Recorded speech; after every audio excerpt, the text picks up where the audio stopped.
Assalamualaikum dan selamat sejahtera. Nama saya Muhammad Alif Anas bin Muhammad Arifin daripada unit PJMS 1 ambilan Ogos 2024 2028. Jadi pada hari ini saya akan membentangkan tentang hubung kait kesan perubahan pendidikan semasa terhadap mobiliti sosial pelajar. Tujuan pembentangan ini adalah untuk kita melihat bagaimana perubahan pendidikan masa kini dapat memberi peluang kepada pelajar untuk meningkatkan taraf hidup mereka dalam masyarakat. Sebelum kita masuk pada isi utama pembentangan kita pada kali ini, kita perlu tahu dahulu apa yang dimaksudkan dengan pendidikan. Bagaimana pendidikan ini menjadi alat perubahan sosial. Apa itu mobiliti sosial? Apa definisi mobiliti sosial secara ringkas dan juga secara lebih mendalam, dan juga apa kepentingan topik ni dalam konteks semasa. Jadi untuk yang pertama, pendidikan sebagai alat perubahan sosial. Jadi pendidikan ni merupakan ejen utama dalam membawa perubahan sosial dalam sesebuah masyarakat. Melalui pendidikan juga nilai, ilmu, kemahiran, sikap dapat dibentuk serta diubah mengikut keperluan semasa. Jadi maksud mobiliti sosial pula, mobiliti sosial ni merujuk kepada pergerakan ataupun perubahan kedudukan seseorang individu atau kumpulan tersebut dalam struktur sosial masyarakat.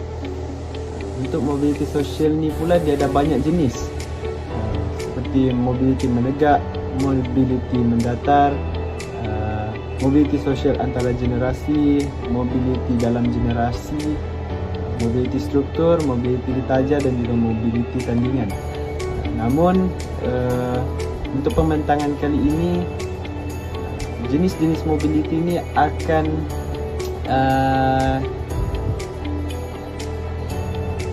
dilihat melalui perubahan-perubahan pendidikan yang akan dibentangkan. Jadi kepentingan topik dalam konteks semasa, itu topik kita hubung kait kesan perubahan pendidikan semasa terhadap mobiliti sosial pelajar. So dalam dunia sekarang ni, pada zaman sekarang ni, perubahan dalam sistem pendidikan ni memberi kesan yang besar terhadap peluang mobiliti sosial pelajar. Yang pertama adalah akses pendidikan yang lebih luas, seperti perkembangan teknologi macam pembelajaran dalam talian membolehkan lebih ramai pelajar mendapat pendidikan tanpa mengira lokasi. Jadi ini meningkatkan peluang mobiliti sosial. Yang kedua adalah penekanan kepada kemahiran abad ke-21. Sistem pendidikan kini menekankan kemahiran seperti pemikiran kritis, kreativiti, literasi digital. Jadi pelajar ni dapat menguasai kemahiran ini dengan lebih mudah serta mendapatkan pekerjaan yang berkualiti tinggi dan juga pekerjaan yang banyak permintaan. Nah, yang ketiga adalah jurang pendidikan digital. Walaupun teknologi membuka peluang, namun masih wujud jurang digital antara pelajar bandar dengan luar bandar. Jadi ini boleh halang mobiliti sosial untuk sesetengah pelajar, sebab ada sesetengah pelajar yang tinggal di kawasan luar bandar, ada yang tinggal di kawasan bandar. Jadi ada kemudahan dan juga ada kekurangan lah pada setiap pelajar tu. Seterusnya adalah pendidikan sebagai laluan keluar kemiskinan. Jadi pendidikan yang berkualiti ini memberi peluang kepada pelajar daripada keluarga berpendapatan rendah untuk meningkatkan taraf hidup mereka. Dan yang kelima adalah perubahan kurikulum dan dasar pendidikan. Jadi inisiatif seperti pembelajaran berpusatkan pelajar, iaitu PAK 21, pembelajaran abad ke-21, dan juga pendidikan teknikal dan vokasional, iaitu TVET. Jadi inisiatif daripada kerajaan ini dapat memberi laluan alternatif kepada pelajar untuk berjaya mengikut kebolehan masing-masing. Sebab pelajar ni dia ada pelbagai, dia ada kemahiran tersendiri. Seterusnya kita akan masuk kepada mobility sosial dengan lebih mendalam. Apa itu mobility sosial? Definisi mobility sosial. Jadi mobility sosial ni secara ringkas seperti yang saya telah beritahu tadi adalah perubahan kedudukan ataupun status seseorang individu tu dalam struktur sosial masyarakat, sama ada dia meningkat atau menurun atau kekal pada tahap yang sama. Jadi secara ringkasnya mobility sosial ni adalah perubahan taraf hidup dan juga status seseorang. Sebagai contoh, anak petani yang menjadi seseorang doktor, kita boleh nampak status dia yang meningkat daripada petani yang berpendapatan rendah kepada doktor yang berpendapatan tinggi. Status dia bertukar. Contoh yang lain adalah pekerja yang bertukar kerja dengan gaji yang sama, status dia kekal. Itu pun adalah satu mobility sosial. Jadi jenis mobility sosial yang kita akan utamakan di sini adalah jenis mobility sosial yang pertama adalah mobility menegak dan juga mobility mendatar. Untuk mobility menegak ni, mobility menegak dia berlaku apabila terdapat perubahan status sosial ke tahap yang berbeza. Sebagai contoh, status yang meningkat atau menurun, dia tidak kira. Contohnya pelajar miskin yang berjaya jadi jurutera, status yang meningkat. Dan juga kehilangan seorang individu yang kehilangan pekerjaan. Jadi status sosial dia gaji dia menurun, gaji dia merosot. Itu adalah status sosial yang menurun, status menurun. Kedua adalah mobility mendatar, di mana mobility mendatar ni dia berlaku apabila individu ni berpindah ke kedudukan yang lain yang setara tanpa perubahan status sosial. Sebagai contoh, seorang guru yang berpindah sekolah tetapi gaji masih tetap sama. Contoh yang lain adalah jururawat yang tukar hospital tapi pangkat masih sama, masih jururawat dan bukan menjadi doktor. Itu adalah mobility mendatar. Seterusnya kita pergi ke konsep perubahan pendidikan semasa. Jadi konsep perubahan pendidikan semasa ni dia merangkumi beberapa aspek yang utama. Seperti yang pertama, reformasi pendidikan, itu rancangan pendidikan Malaysia yang telah diperkenalkan pada tahun 2026 ni. Jadi reformasi pendidikan ni adalah satu usaha penambahbaikan sistem pendidikan secara menyeluruh melalui dasar dan juga pelan tindakan negara. Sebagai contohnya, Pelan Pembangunan Pendidikan Malaysia PPPM, dan juga penekanan kepada kualiti guru, kurikulum dan juga akses pendidikan kepada pelajar. Jadi tujuan reformasi pendidikan ini diperkenalkan adalah untuk meningkatkan kualiti pendidikan di negara kita, mengurangkan jurang pendidikan bandar dengan luar bandar dan juga melahirkan pelajar yang holistik. Seterusnya, digital pendidikan, di mana digital pendidikan ini ialah penggunaan teknologi digital dalam proses pengajaran dan pembelajaran, CPDP lah. Jadi sebagai contoh, Pelan Pembangunan Pendidikan Malaysia juga kita boleh telah mengintegrasikan teknologi di dalam pendidikan itu sendiri. Seterusnya adalah pendekatan kualiti guru dan juga kurikulum serta akses pendidikan. Sama seperti reformasi pendidikan lah, sebab digital pendidikan ni ada di dalam reformasi pendidikan itu sendiri, rancangan pendidikan Malaysia itu sendiri. Jadi kelebihan dia untuk pendidikan digital ni adalah akses pembelajaran tanpa had, tanpa batas dan juga pembelajaran lebih fleksibel serta menarik. Tetapi ada beberapa cabaran seperti jurang digital internet dan peranti, di mana murid bandar dengan luar bandar, seperti murid yang tinggal di kampung, murid yang tinggal di kawasan pedalaman, kurang mendapat akses internet berbanding dengan pelajar luar bandar, disebabkan oleh faktor geografi di tempat mereka dan juga faktor luar yang lain. dan juga kurangnya interaksi bersemuka. Kenapa kita cakap kurangnya interaksi bersemuka adalah disebabkan bila kita buat pendidikan secara digital seperti Google Meet, seperti menggunakan Google Classroom, murid digalakkan untuk membuat tugasan dan juga menghantar tugasan tersebut melalui melalui Google Classroom. Jadi kurangnya interaksi bersemuka antara murid dan guru tu akan menjadikan murid tu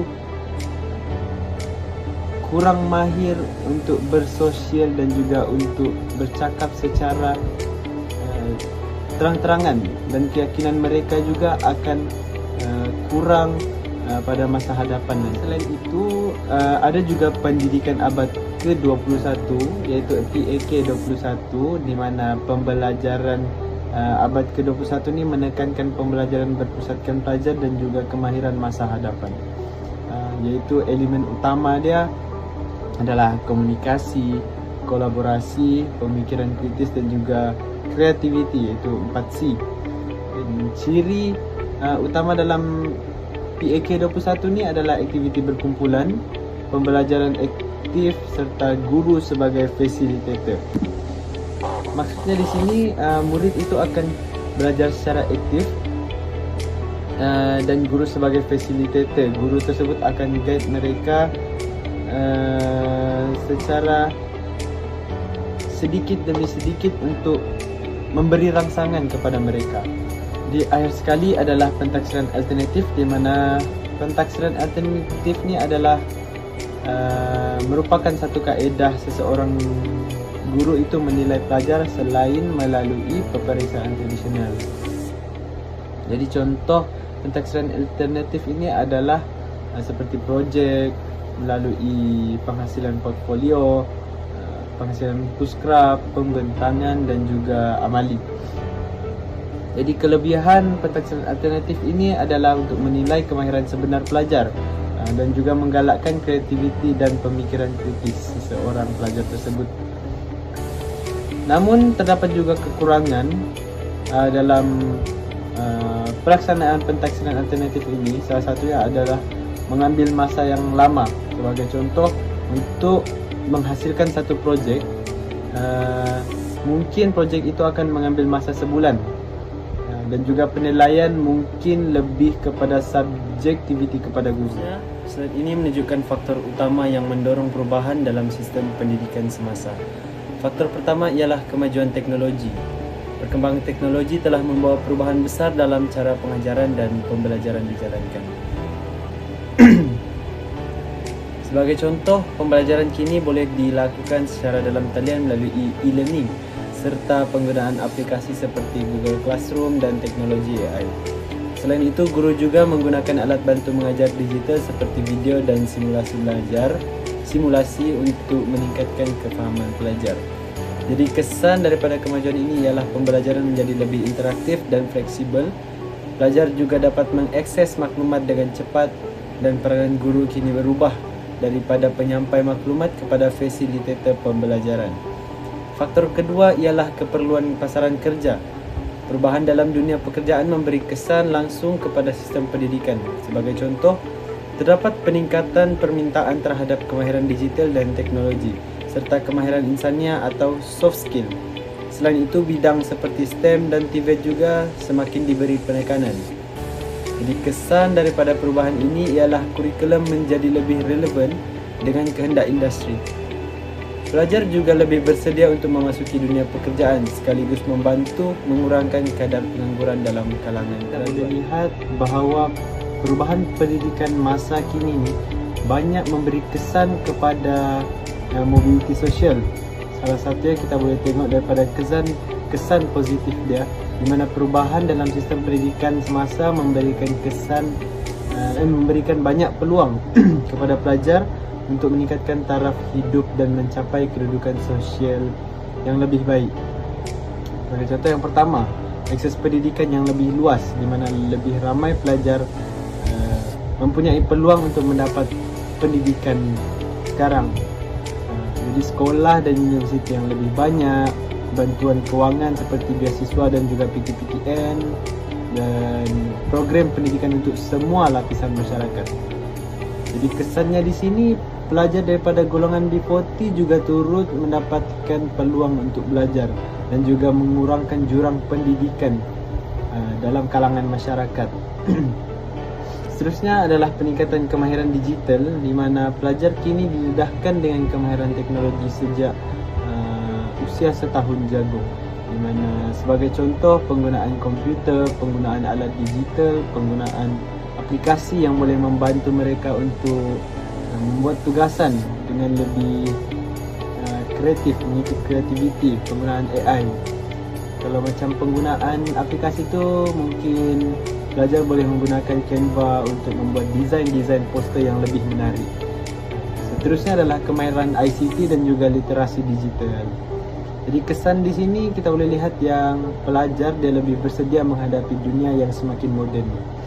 Jadi untuk meningkatkan keboleh pasaran juga dalam pekerjaan akan datang, di mana pekerjaan sekarang ni dia lebih menitik beratkan kemahiran teknologi, kemahiran penggunaan aplikasi untuk menaikkan kerja-kerja mereka. Seterusnya adalah peluang pekerjaan yang lebih luas, di mana pendidikan yang berkualiti membuka peluang kerja yang lebih luas. Sebagai contoh, kerja profesional seperti doktor, jurutera ataupun guru. Dan juga peluang kerja dalam bidang teknologi dan digital seperti software engineer, graphic designer, banyak lagi. Dan keusahawanan digital, online business, di mana sesetengah orang akan membuat perniagaan melalui media sosial seperti affiliate dan lain-lain. Namun terdapat juga kesan negatif terhadap mobiliti sosial ini, seperti yang kita semua tahu, jurang digital. Yang pertama, jurang digital, di mana tidak semua pelajar mempunyai teknologi yang sama. Contohnya, pelajar luar bandar tiada internet yang stabil dan tiada peranti seperti laptop atau tablet, disebabkan mungkin dari segi kewangan dan juga geografi tempat tinggal mereka itu. Jadi mereka kurang mendapat akses yang sama dengan pelajar yang tinggal di bandar. Jadi kesannya di sini, pelajar tersebut sukar untuk mengikuti pembelajaran online dan juga ketinggalan dalam pelajaran, sebabkan mereka tidak boleh mengikuti kelas ataupun pembelajaran dengan lebih efektif. Seterusnya adalah ketidaksamaan peluang, di mana tidak semua pelajar mendapat peluang pendidikan yang sama. Maksudnya di sini, contoh dia, perbezaan kualiti sekolah bandar dengan luar bandar. Dan kita boleh nampak beza kualiti sekolah bandar ni dia lebih moden berbanding dengan sekolah berada di luar bandar, sekolah yang berada di kampung. Kita boleh lihat daripada kemudahan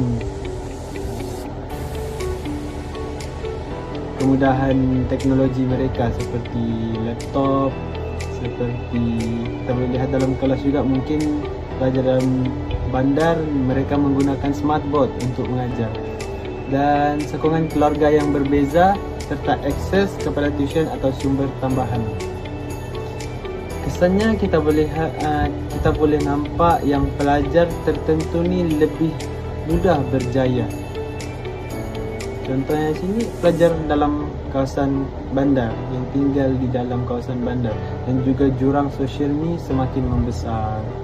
Disebabkan masalah-masalah inilah yang menyebabkan ketidaksamaan peluang setiap pelajar tersebut. Dan yang ketiga adalah tekanan akademik, di mana sistem pendidikan yang kompetitif ni boleh memberi tekanan yang besar juga kepada pelajar.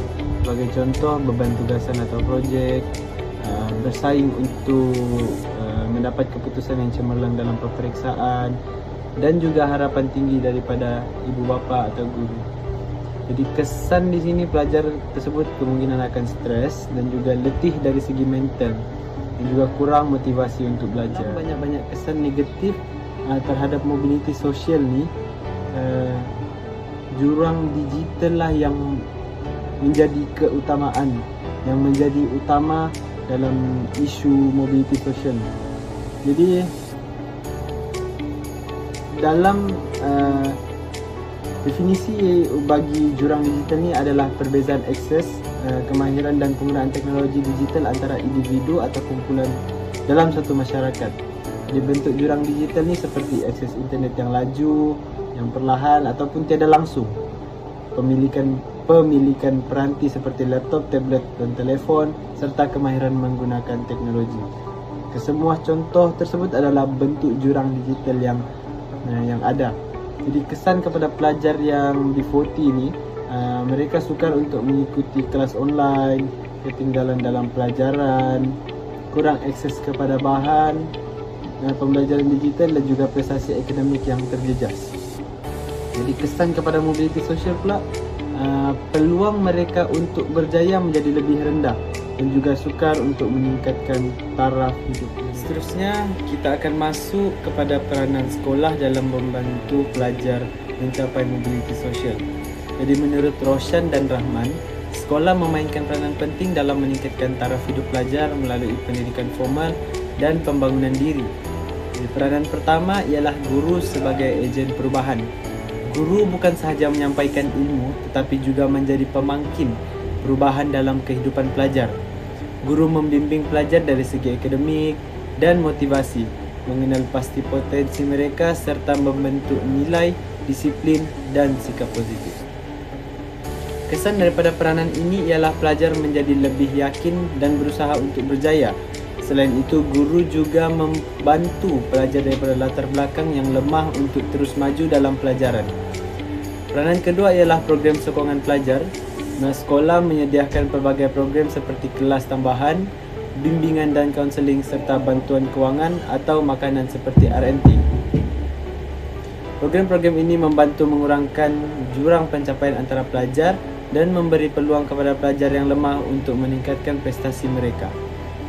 Peranan yang ketiga pula ialah aktiviti kokurikulum. Aktiviti seperti sukan, persatuan, kelab dan unit beruniform membantu perkembangan pelajar secara menyeluruh. Melalui aktiviti ini, pelajar dapat membina kemahiran, kepimpinan dan kerjasama, meningkatkan keyakinan diri serta membuka peluang ke peringkat yang lebih tinggi seperti beasiswa atau pemilihan khas. Jadi di sini kita boleh lihat bahawa sekolah ni memainkan peranan yang sangat penting dalam memastikan setiap pelajar mempunyai peluang untuk meningkatkan taraf hidup mereka melalui. Kita masuk kepada peranan keluarga dalam meningkatkan mobiliti sosial seseorang pelajar. Keluarga ni merupakan institusi awal yang mempengaruhi perkembangan pelajar sebenarnya dan memainkan peranan dalam menentukan peluang mobiliti sosial mereka. Seperti yang pertama, keluarga ni perlu memberikan sokongan moral kepada pelajar. Sokongan emosi dan dorongan daripada keluarga ni penting dalam pembelajaran. Sebagai contoh, memberikan galakan untuk belajar, memberi nasihat dan motivasi serta menyediakan suasana belajar yang positif. Sebab suasana belajar yang positif ni akan memberikan emosi yang stabil kepada pelajar dan juga menjadikan pembelajaran tersebut menjadi lebih efektif. Kesan dia, pelajar lebih semangat dan yakin diri serta meningkatkan motivasi untuk berjaya. Seterusnya adalah latar belakang ekonomi, di mana keadaan ekonomi keluarga mempengaruhi akses kepada pendidikan. Sebagai contoh, keluarga yang mampu menyediakan buku, tuition atau peranti, membiayai pendidikan tinggi. Kesannya, pelajar dari keluarga yang berkemampuan mempunyai lebih banyak peluang berbanding dengan pelajar difoti yang mungkin menghadapi kekangan dari aspek sosioekonomi. Dan akhir sekali adalah pengaruh terhadap pencapaian. Keluarga ni mempengaruhi terhadap pencapaian seseorang pelajar. Keluarga memberi kesan langsung terhadap prestasi akademik pelajar. Sebagai contoh, ibu bapa yang menitik beratkan pendidikan akan menyebabkan pelajar tersebut cemerlang dari aspek akademik. Dan juga pemantauan kerja sekolah daripada ibu bapa itu juga menjadikan murid itu lebih berdisiplin. Harapan tinggi terhadap kejayaan anak pun salah satu pemangkin semangat kanak-kanak, pemangkin semangat pelajar, maafkan saya. Jadi kesan terhadap ini adalah pencapaian akademik menjadi lebih baik dan juga disiplin serta sikap belajar menjadi lebih positif. Seterusnya kita akan masuk pada peranan kerajaan terhadap mobiliti sosial.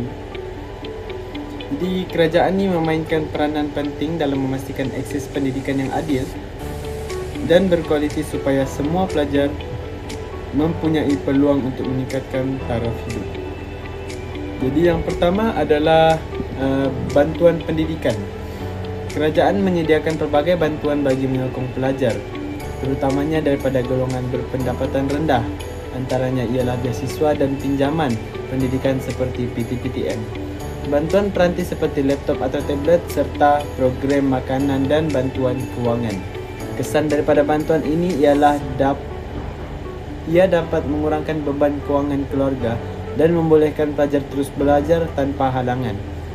Yang kedua pula adalah polisi pendidikan, di mana kerajaan menggubal dasar untuk memastikan sistem pendidikan sentiasa relevan dan inklusif. Contohnya ialah pelaksanaan pendidikan wajib, pendidikan inklusif untuk semua termasuk pelajar OKU dan program seperti PAK 21 dan Tibet. Kesan daripada polisi ini ialah pendidikan menjadi lebih sistematik dan tersusun serta memastikan semua pelajar mendapat peluang yang sama. Dan akhir sekali adalah usaha merapatkan jurang pendidikan.